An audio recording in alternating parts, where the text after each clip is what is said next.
Bismillahirrahmanirrahim. Kita lanjutkan kaji kita pada malam ini. Mudah-mudahan nanti bisa berkembang, dan tentunya saya tidak bisa menstandarisasi majelis.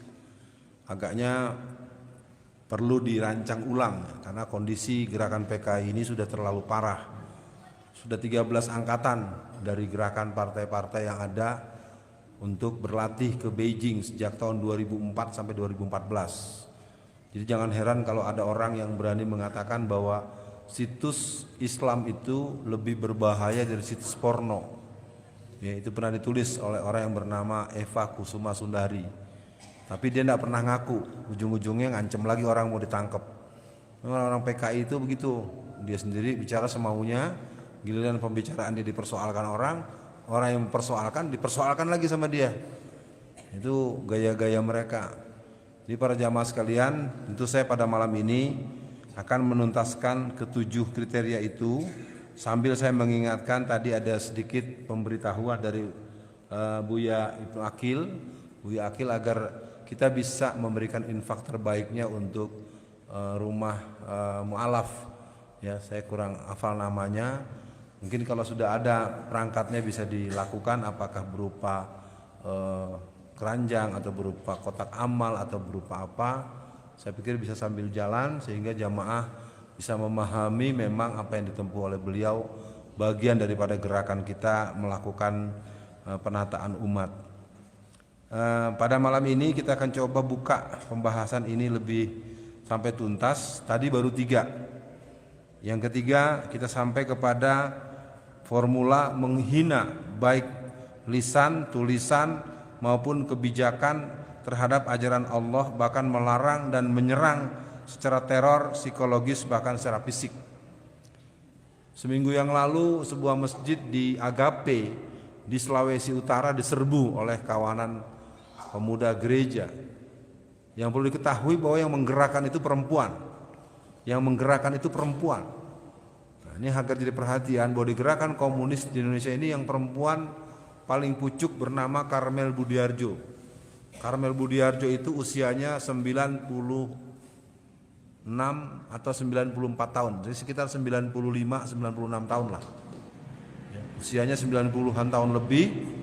Dia membawahi kelompok muda yang dimotor 2 orang pemuda alumni perguruan tinggi ilmu psikologi dan politik, sosiologi politik, suami istri, yang mana mereka ini sedang menggarap membangunkan kembali partai komunis atau paham komunisme. Dan gerakan ini sebetulnya tidak akan pernah bisa terjadi kalau masjid-masjid kita selalu syiar, kalau pengajian-pengajian kita selalu ramai. Tentunya ramainya secara keimanan, secara keilmuan, dan bentuk-bentuk yang sifatnya pemihakan kepada ajaran Islam.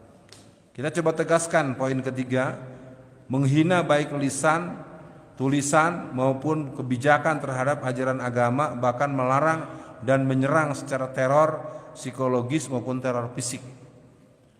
Di periode pertama saja Bapak Jokowi melalui Cahyokumolo, Menteri Dalam Negeri, sudah menghapus sekitar 3.000 perda yang bernuansa syariah. Di seluruh Indonesia perda-perda syariah itu sudah banyak yang dihapus oleh rezim komunis ini.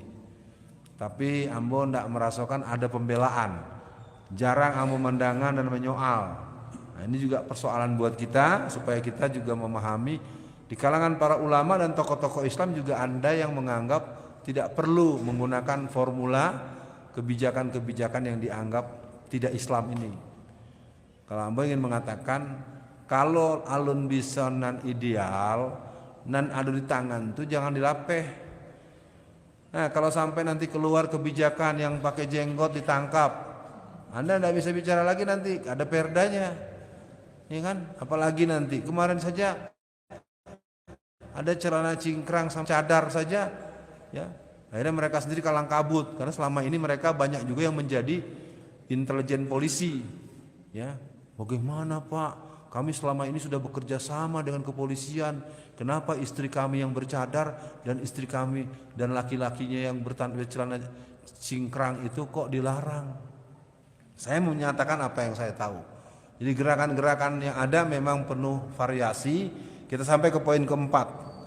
Poin keempat itu adalah merusak fitrah manusia, memaklumi perzinahan, homoseks, lesbian, seks bebas, pelacuran, perselingkuhan, perjudian dan minuman keras dengan kata kunci merusak keluarga.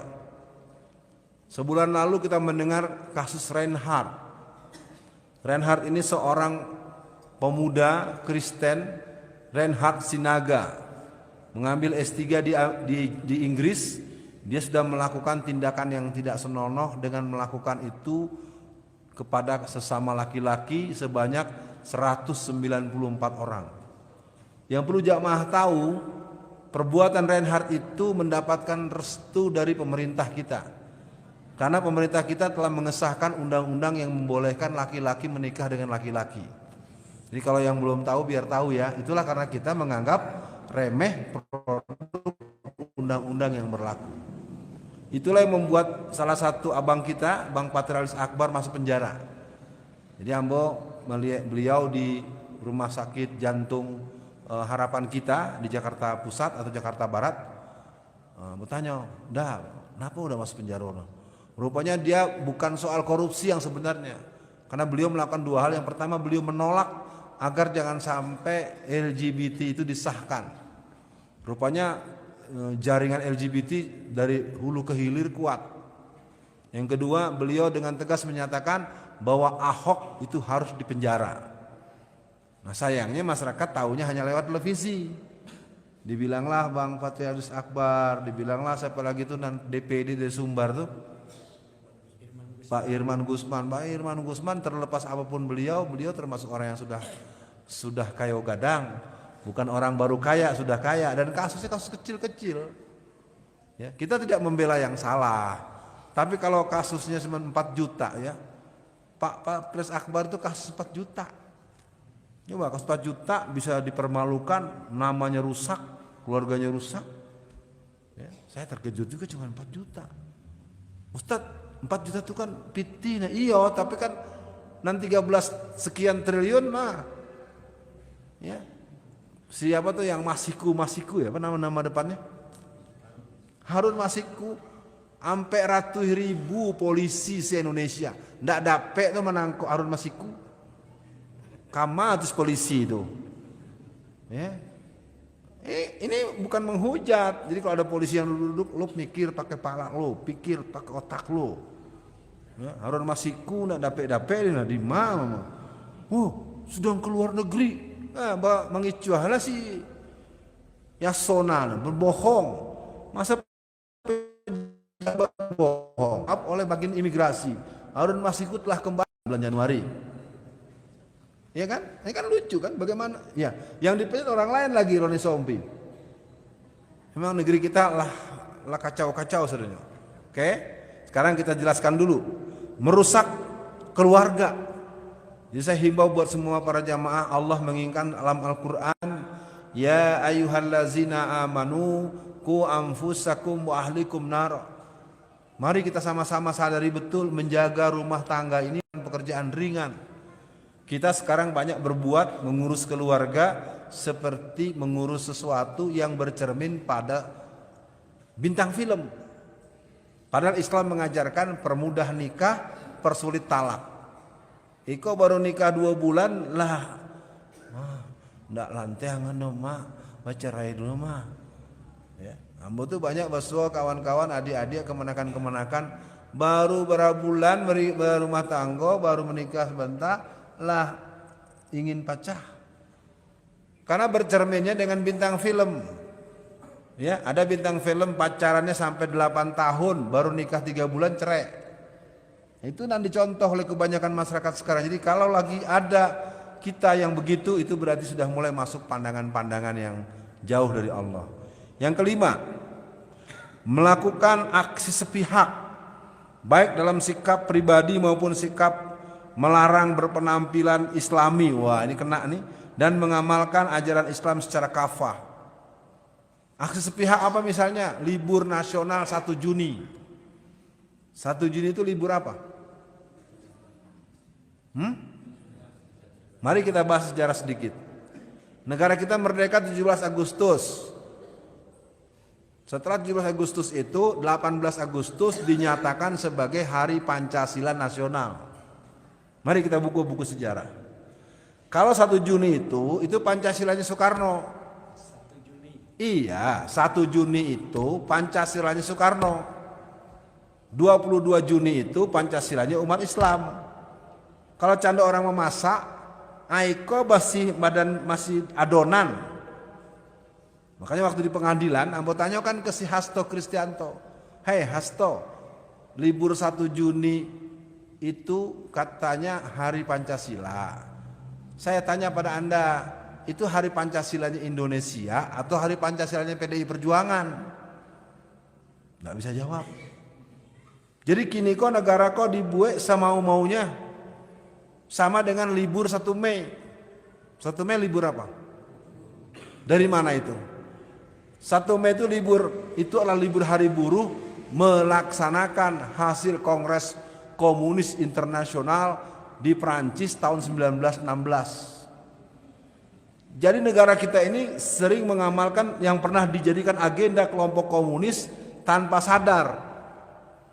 Libur 1 Mei sebagai libur nasional, sebagai hari buruh, semangatnya adalah merealisasikan hasil sidang komunis internasional di Prancis pada tahun 1916, yaitu mewajibkan negara-negara itu untuk meliburkan diri pada tanggal 1 Mei.